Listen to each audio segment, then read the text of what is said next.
mootummaan gocha suukanneessaa akkasii kanam atattamaan balaaleffachuun qaamolee ajjechaa kana raawwatan seeratti dhiyeessuuf namoota tajaajila uummataa duraam tajaajila dhuunfaa isaanii dursa kennaniin yakka akkasii raawwatan hattoota akkanaam kan isa keessatti daate nagaa irratti biizinasii firfirsaa jirtu kanam of keessaa qulqulleessuun mootummaan tarkaanfii hatattamaa irratti fudhachuu qaba.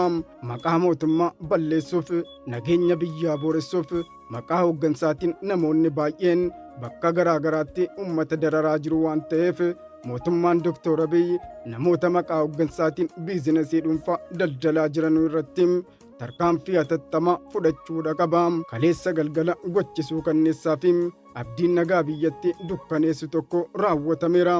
Namni maqaan isaa Hacee jedhamu qabsoo karaa hidhannoo dhiisee karaa nagaatiin harka kennachuun bakka hidhamee eegumsa jala jirutti rasaasaan lubbuun isaa dabarteetti. Gochi kun lubbuu namaa galaafachuu qofa osoo hin taane bu'uura ijaarsa nagaa, seera waraanaa fi waamicha araaraa mootummaan taasisaa jiru kan gufachiisudha.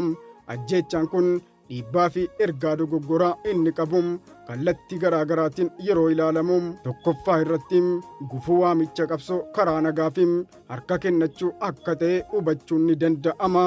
Mootummaan yeroo ammaa kana waraana laga jiruun meeshaa hiikkadhaa qabsoo karaa nagaatti dabalamaa jechuun waamicha taasisaafii jira.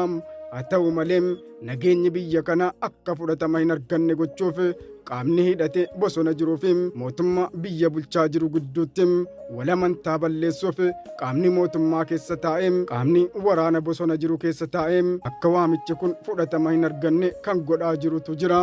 Namni akka Hacee amanee meeshaa isaa lafa kaa'ee harka kennate bakka inni eegumsa argachuu qabutti yoo lubbuun isaa dabarte dhaamsi waraana laga jiruuf darbu yoo jiraate tokko qofaadha. Innis harka kennachuun of ajjeesuudha kan jedhu ta'a.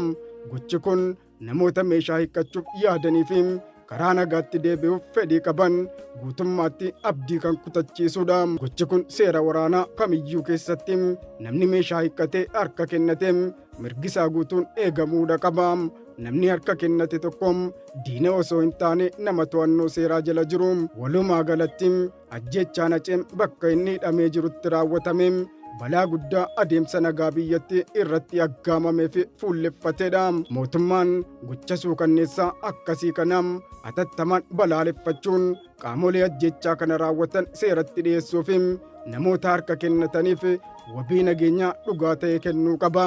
Kana ta'uudhaa baannaan garuu ummannis ta'e waraanni nagaatti amanuu hin danda'u. Sababni ajjeechaan kun barbaadameefis kanumaaf mootummaa fi qaama bosona jiruu fi uummata gidduutti wal dhabdee uumuuf taateen kun raawwatame. Kana waan ta'eef namoota tajaajila uummataa duraam tajaajila dhuunfaa isaanii dursa kennaniin yakka akkasii raawwatan hattoota akkanaam kan isa keessatti daate nagaa irratti biizinasii firfirsaa jirtu kanaam of keessaa qulqulleessuun mootummaan tarkaanfii hatattamaa irratti fudhachuu qaba.